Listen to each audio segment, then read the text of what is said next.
அடிக்கடி வாரது கதவு திருப்பி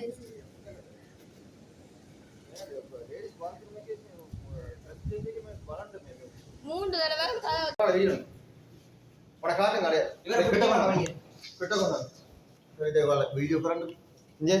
என்ன காட்டுங்க இது வந்து கோல்ட் பீஸ்ல வந்து பப்ளிக் பாத்ரூம் இருக்குது. இந்த பாத்ரூம்ல வந்து பொம்பளை இருக்கு, தமிழ் பிள்ளைங்க வந்து குடிக்கிறதையும் உள்ளுக்குள்ள போய் கதவை அத்துமணி திறந்து உள்ளுக்கு போய் பாத்துருக்காங்க. இவே 2 பேரும் தமிழாக்க சரி போய் பாத்ரூம்ல குடிச்சிருக்கீங்க, ஆம்பளையாக்கள் வரை குடிக்கிறான்னு சொல்லி அனுப்பி விட்டுருக்கு. அப்ப எங்களுக்கு தெரியாதானே இவே போயிட்டு போன பிறகு 3 தடவை இந்த கதவை திறந்து உள்ளுக்குள்ள போயிருக்காங்க உடுப்பு மாத்தே.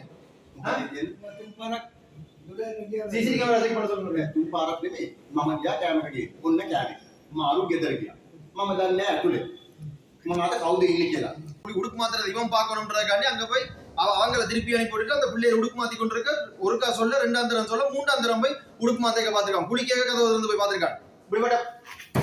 இப்படிப்பட்ட நாயில என்ன செய்யலாமா? இப்படிப்பட்ட நாயில இந்த நாயில நம்பி என்ன நீங்க வருவாங்களாக்கள்? அங்க எல்லா பொம்பளை பிள்ளைகளும் போகுது, ஒவ்வொரு தடவை அங்க ஆம்பளைல அங்க வெளியில நிக்கிறாங்க. தமிழ் பிள்ளைகள் இல்ல நாங்க தமிழ், நீ தமிழனுக்கு பாடம் படிப்பிக்காத சரியா? நாங்க தமிழ், நீ சிங்களம், நாங்க தமிழ், நீ எங்களுக்கு பாடம் படிப்பிக்காத. இதே நீ எங்க ஊர்ல இருந்தா வெட்டி துண்டாக்கி போட குஞ்சாமியா குண்டியாண்டி. நாங்க தமிழ், நீ சிங்களம் இருக்க, நாங்க தமிழ். மே ஒக்கமா தமிழ் கட்டிய தமிழ கட்டிய அறித திலத்தையா திலத்தையா போட்டா போலீஸ் கண்டி சரி. இது சம்பந்தமா நாங்க இன்னைக்கு கொழும்பு போலீஸ்ல வந்து முறைப்பாடு செய்ய போறோம்.